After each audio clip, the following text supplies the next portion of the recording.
Isang higanteng ahas nga ba ang nakita ng astronaut na to sa kalawakan?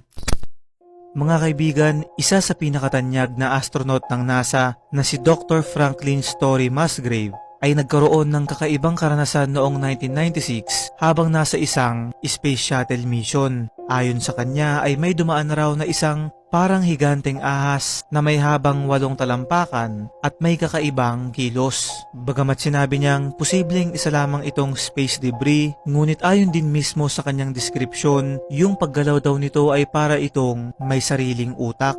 Pagbalik nila dito sa lupa ay agad itong inimbestigahan ng NASA at ayon sa kanilang teorya ay maaaring isa lamang daw itong ribbon-like ice trails na pwedeng gumalaw kagaya ng paggalaw ng isang ahas dahil sa microgravity at sunlight.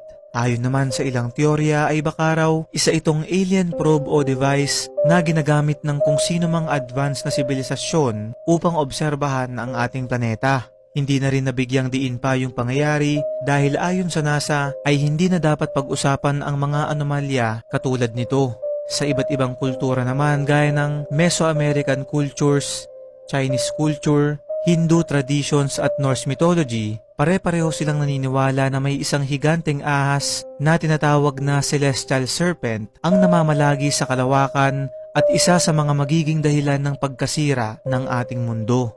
Posible kaya na ito ang nakita ng astronaut na si Dr. Musgrave? Ano sa tingin mo, kaibigan?